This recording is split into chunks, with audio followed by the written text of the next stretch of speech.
Hi friends, welcome back to my channel. నేను మీ అరుణ. ఈరోజు మన వీడియోలో శనగపిండి వాడకుండా జంతికలు ఇంట్లోనే ఎలా ప్రిపేర్ చేసుకోవాలో చూపించబోతున్నాను. చాలా క్రిస్పీగా ఉంటాయండి, టేస్టీగా ఉంటాయి, అందరికీ చాలా బాగా నచ్చుతాయి అన్నమాట. ఎన్ని రోజులైనా సరే ఇలా గుల్లగా కరికరలాడుతూనే ఉంటాయండి, అంతే టేస్టీగా ఉంటాయి. డెఫినెట్గా అందరికీ నచ్చే రెసిపీ. ఈ మురుకుల రెసిపీని ఇంట్లోనే ఈజీగా ఎలా ప్రిపేర్ చేసుకోవాలో చూపించబోతున్నాను. ముందుగా ఒక ప్లేట్ తీసుకొని ఈ విధంగా జల్లెడ తీసుకొని 4 కప్పుల వరకు ఆడించుకున్న బియ్యం పిండి అయితే తీసుకోండి. బయట స్టోర్స్లో దొరికిందైనా పర్వాలేదు, 4 కప్పుల వరకు తీసుకోవాలి, ఏ కప్ అయినా పర్వాలేదు. ఈ విధంగా జల్లించుకొని ఒక పక్కన అయితే పెట్టేసుకోవాలి. ఇప్పుడు ఒక మిక్సింగ్ బౌల్ తీసుకొని 4 కప్పుల బియ్యం పిండికి 2 కప్పుల అటుకులు, 1 కప్పు వరకు వేపిన శనగపప్పు వేసి అన్నింటినీ కలిపి మెత్తగా మిక్స్ చేసుకోవాలి. మీకు వీలున్నంత మెత్తగా మిక్స్ చేసుకుంటే మనకి జంతికలు పర్ఫెక్ట్గా వస్తాయన్నమాట. ఇలా చేసుకుంటే సరిపోతుంది. ఇక్కడ చూపిస్తున్నాను కదా. ఇప్పుడు దీన్ని మనం ఇందాక జల్లించి పెట్టుకున్న పిండిలో ఈ పిండిని కూడా జల్లించుకోండి. ఇలా మొత్తం అంతా జల్లించుకున్న తర్వాత నాకైతే అడుగున చిన్న చిన్న నోకలాగా ఉండిపోయింది. దాన్ని మళ్ళీ మిక్సింగ్ బౌల్లో వేసి మరొకసారి జల్లించుకొని అయితే తీసుకున్నాను. డైరెక్ట్గా అయితే తీసుకోవద్దు, ఇలా జల్లించుకొని తీసుకోవాలి, ఎందుకంటే ఇలా నోక టైపు లాస్ట్లో మిగిలిపోతుంది. ఇప్పుడు నెక్స్ట్ ఇందులోకి 1 టీ స్పూన్ జీలకర్ర, 1 టీ స్పూన్ వాము, అలాగే కొంచెం రుచికి సరిపడా సాల్ట్, 1/2 టీ స్పూన్ ఇంగువ, 1 టేబుల్ స్పూన్ వరకు నువ్వులు వేసి మొత్తం అంతా బాగా మిక్స్ చేసుకోండి. ఇందులో ఉన్నవి మాత్రమే యాడ్ చేసుకోవచ్చు, లేనివి ఇంగువ ఆప్షనల్, రిమైనింగ్ మీ ఇష్ట ప్రకారం మీరు వేసుకోవచ్చు. ఇలా మొత్తం అన్నింటినీ బాగా మిక్స్ చేసిన తర్వాత నెక్స్ట్ ఇందులోకి 4 టేబుల్ స్పూన్ల వరకు మరిగించిన నూనె కానీ బటర్ కానీ వేసుకొని మంచిగా మిక్స్ చేసుకోవాలి. ఇలా కాస్త వేడిగా ఉన్నప్పుడు స్పూన్తో కలుపుకొని వేడి తగ్గాక చేతితో మొత్తం అంతా బాగా కలిసేటట్లు కలుపుకుంటే సరిపోతుంది. మనకి పిండి పట్టుకొని ఈ విధంగా ప్రెస్ చేస్తే కనుక ఉండ ఫార్మేషన్ రావాలి.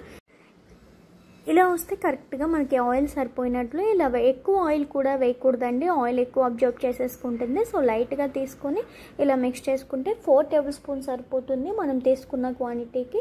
ఇలా మొత్తం అంతా మిక్స్ చేసుకున్న తర్వాత నార్మల్ వాటర్ని కొంచెం కొంచెం యాడ్ చేసుకుంటూ చపాతీ పిండి కలుపుకుంటాం కదా, అలా కొంచెం కొంచెం వాటర్ యాడ్ చేసుకొని సాఫ్ట్గా కలుపుకోవాలండి.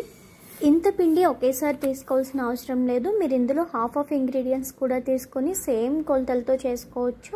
నాకైతే 4 కప్స్ పిండి, 2 కప్పుల అటుకులు ఇవి తీసుకున్నాం కాబట్టి ఇలాంటి 2 ఉండలు అయితే వచ్చాయి. ఇలా మొత్తం అంతా బాగా 2 ఉండల కింద చేసుకొని చుట్టుకున్నాను. ఇలా లూజ్గా సాఫ్ట్గా మిక్స్ చేసుకోవాలి. సఫిషియంట్ వాటర్ అయితే యాడ్ చేసుకోండి.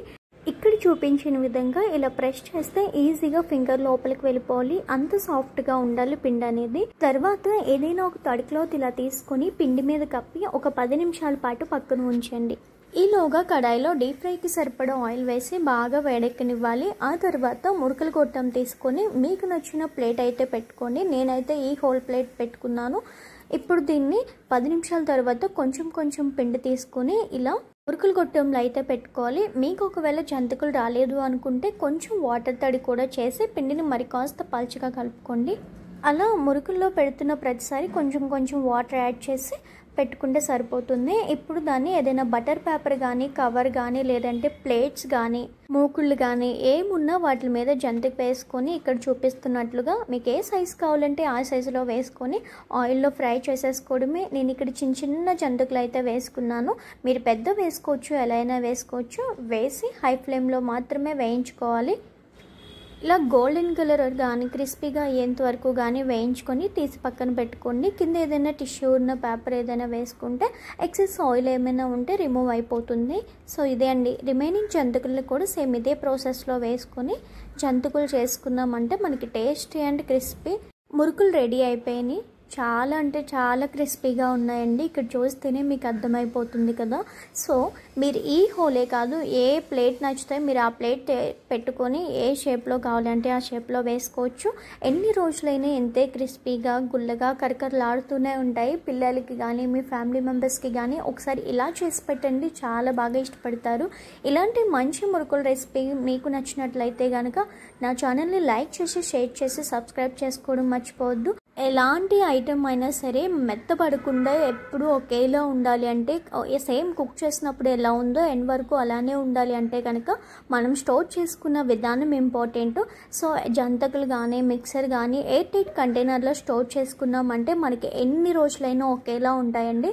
సో ఇదండి, మీరు కూడా ఇలాంటి డబ్బాలో కానీ ఏదైనా బాక్స్లో కానీ పెట్టి స్టోర్ చేసుకోండి. గట్టిగా మూత పెట్టి ఎన్ని రోజులైనా అలానే ఉంటాయి.